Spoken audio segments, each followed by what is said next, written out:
Играешь в танки? Подписывайся на мой канал Индомита Вот и обязательно прожимай колокольчик. Здорово, танкисты! Привет всем! С вами Серега, с вами Индомита. Сегодня у нас очередной обзор танков нашей любимой игры World of Tanks. Сегодня у нас на обзоре вот такая вот машинка. Это ЛТ-ВЗ-35, прокачиваемая ветка Чехов, да. Легкий танк обычный, да, не прем. Вот. Сегодня с вами разберем, можно ли на этом танке получать удовольствие в игре, можно ли со старших левелов спускаться и кайфовать, может быть это имба, а может быть нет, все с вами разберемся. И по сложившейся традиции сразу предлагаю пойти посмотреть бронирование ЛТ-ВЗ-35. Погнали! Итак, вот наш 35-й. Значит, ребят, у нас в основном все танки-то на вторых уровнях это легкие. Даже не в основном, а все, по-моему, легкие, да. Соответственно, по броне можно их разбить внутри вторых левелах. Реально это тяж, может быть, либо СТ, либо действительно это ЛТ, для более лучшего понимания. Вот давайте смотреть броню. Ставим танчик, глядим. Так вот, правильно поставим. Вот. Внизу у нас под углом НЛД, там у нас 49, и как для второго уровня это очень крепко. Основная часть корпуса, такая переходящая в ВЛД, между НЛД и ВЛД, 28. ВЛД у нас 17, подбашенная рубка 26, сама башня 25, люк наверху 20, боковое бронирование 14. Может ли он танковать от борта? Ну, можно сказать, что какие-то пулеметные снаряды будут рикошетить. Одиночные пушки, конечно же, нет. Соответственно, в целом по бронированию говорит о том, что этот танк можно отнести к средним танкам. Да. У нас брони нету. Эта броня будет сдерживать. На втором даже левеле мы здесь не говорим, вернее, про третий. В принципе, да, мы говорим про второй. Только пулеметные какие-то не голдовые снаряды, одиночные пушки вас будут пробивать всегда и везде. Поэтому это, ну, не ЛТшка, это ближе все-таки к СТ, потому что на прям чистых ЛТ здесь брони будет еще меньше. Поэтому такой средний танк на втором уровне. Погнали в ангар. Давайте смотреть по пушке, что у нас тут интересно. Соответственно, у нас предлагается топовая пушка также второго уровня. Альфа такая же, 52 пробития на основном снаряде, 74 вот, на голдовом снаряде. Вот, башня нам что прибавляет? Так, обзор 290, обзор прибавляет 30 метров, кстати, неплохо, да. И угол поворота, скорость поворота градус в секунду плюс 4 градуса в секунду. Соответственно, конечно, наша цель идти на топовую пушку, потому что здесь, например, в сравнении это орудие дольше заряжается, разброс, здесь хуже время сведения и все такое. Здесь время сведения хотя бы 1,7 секунды. Но на этом танке я играл, господа, и хочу сказать, что ну, здесь, наверное, неправильная информация приведена, потому что когда вы на этой пушке начинаете сводиться, что вам кажется, что это вечность. Пушка вообще не сводится. То есть вы остановились, чтобы свою маленькую вот эту альфу дать, вам нужно стоять против противника, грубо говоря, корпусом либо башней, да, выцеливать и ждать, когда пушка сведется, потому что без сведения она стреляет крайне плохо, криво. Поэтому дальше поедем в бой, посмотрите сами. Вот, соответственно, топовый двигатель априори и топовая ходовая, все-таки подвижность нужна.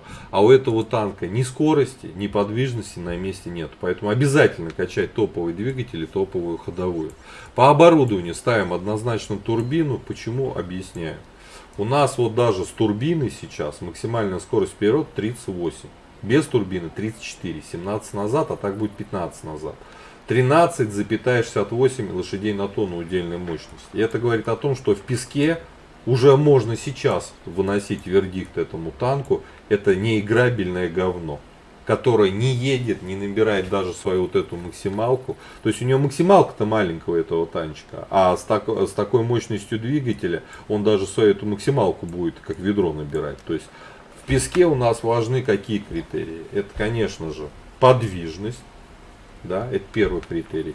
Второй критерий — это комфортное орудие, которое быстро сводится и стреляет. Очень часто в песке мы встречаем пулеметные пушки. Да, там разброс огромный, но за счет того, что выпускается огромное количество снарядов, в отличие от этого танка, от этой пушки, да, вы там наносите какой-никакой урон, а иногда можете одним барабаном танк забрать, есть такие экземпляры.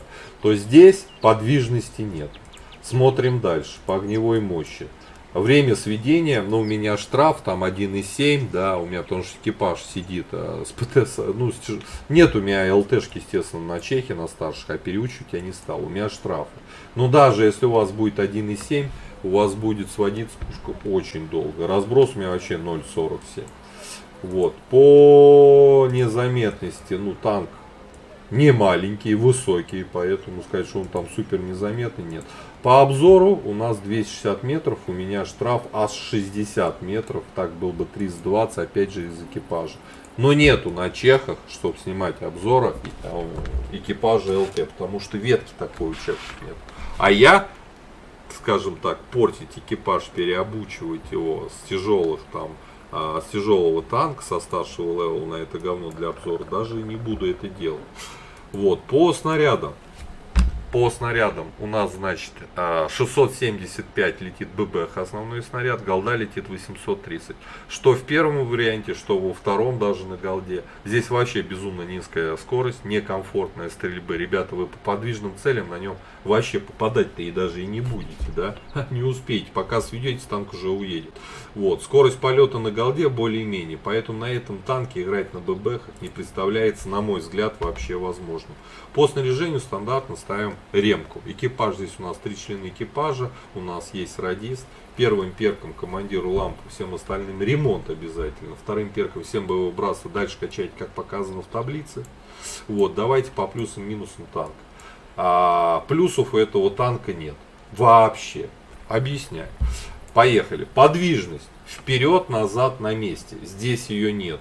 Не вперед, назад и на месте. Он крутится очень плохо. По пушке. Пушка долго сводится, стреляет одиночными выстрелами, маленькая альфа.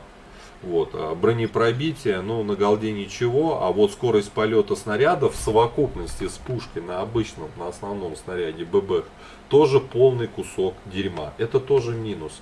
По незаметности не сказать, что это супер незаметный танк, потому что, ну, он высокий. Он все-таки достаточно большой и высокий. В первую очередь этот огромный люк еще, обзорный прибор, все это будет из-за кустов сверху торчать у вас порой, да. По обзору, ну, для второго левела тут плюс и минус. То есть нельзя сказать, что это прям чистый минус. Там, ну, 320 метров, в принципе, нормально. И это вот единственный плюс и минус, да, на этом танке. По броне это тоже сплошной минус. На вторых левелах вас абсолютно любой танк, не берем там в расчет пушки пулеметные, люди, которые стреляют не без голды, да, что-то будете отбивать лобовой броней, вот, что-то, пулеметные пушки. Одиночные снаряды, нет одиночных пушек, вас всегда будут пробивать, и это 100%. Поэтому это танк сплошной минус. Предлагаю уже отправляться в бой, пощупать, подергать рычаги, посмотреть, а что это за тачка с современным рендом. Погнали.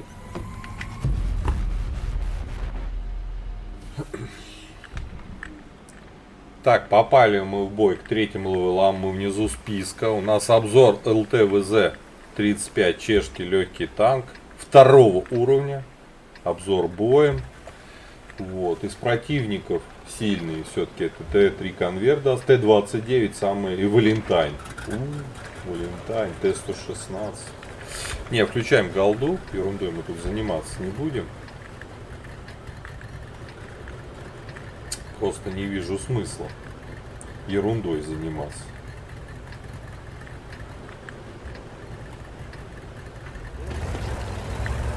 Скорости у нас нету даже с турбиной. Вот. Брони у нас как таковой нету. Подвижность прям, ну прям вообще всратая. И пушка сводится. Ну, не сказать, что прям совсем говно, но рядом с этим. Да вообще все вторые, третьи левела, они больные танки. Что ты даже говорить? О, народу-то приехали. Туда, востока, о. Переезжаешь и тут сразу толпа едет.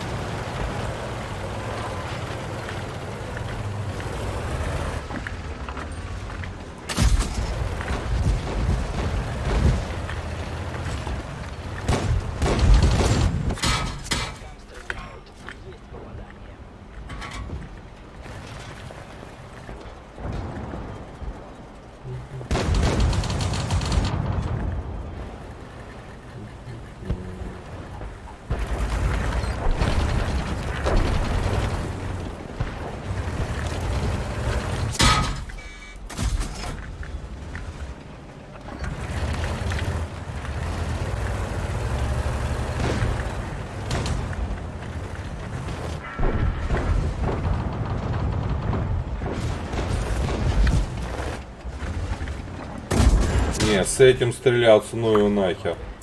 Нет, короче, вообще не вариант. В городе одни монстры. Бронированные.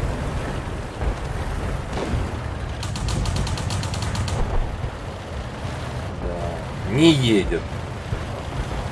Сведение кусок говна. Альфа никакая. Короче, это не танк, а просто мучение какое-то.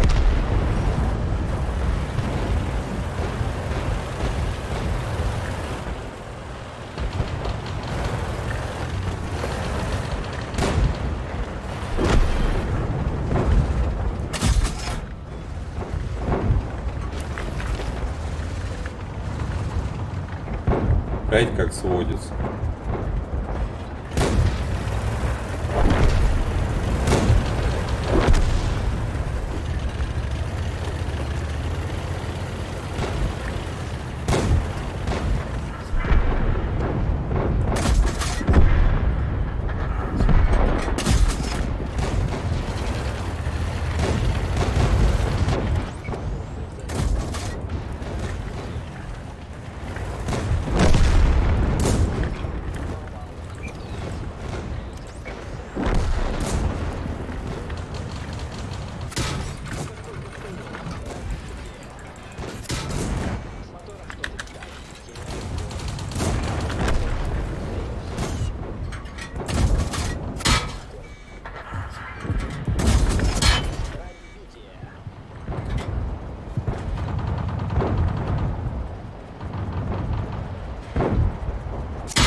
Опа, ЛКВХ. Короче, ребята, это кусок дерьма. Переигрывать даже бой не буду, потому что у меня вся жопа тогда сгорит на обзоре, играя на этом корыте. Вот. Пушка по точности неплохая, когда сведется, но сводится долго, еле ездит. Альфа маленькая, ну, такое себе. Даже переигрывать реально не буду, потому что не вижу смысла.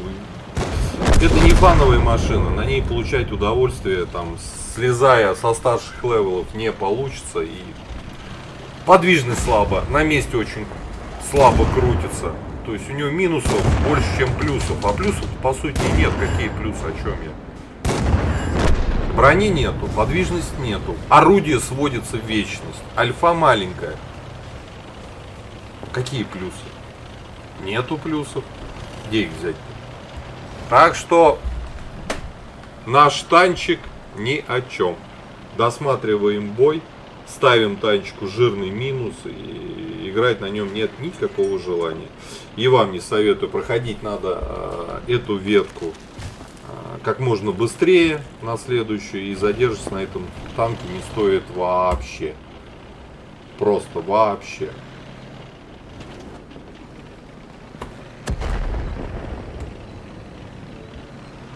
Что, по захвату будет? По Б, да. Она где-то на зеленке льковых. Вот здесь правее где-то трется. Может даже не на зеленке, на путях.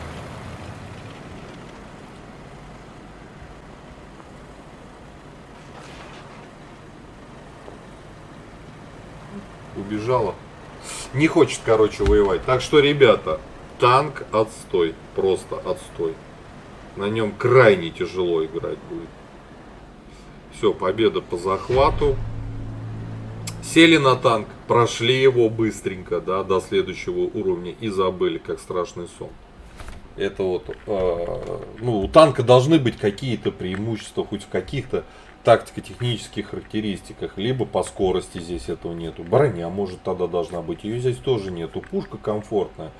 Здесь одиночные выстрелы, маленькая альфа, и пушка сводится в вечность. Чтобы на среднем уже расстоянии в кого-то попасть, их нужно стоять, ждать и получать урон.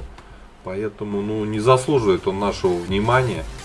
Играть на нем это просто мучение. Вот это такое резюме. Ребят, подписывайтесь на канал, пишите комментарии. Согласны со мной, не согласны под видео, да. Вот.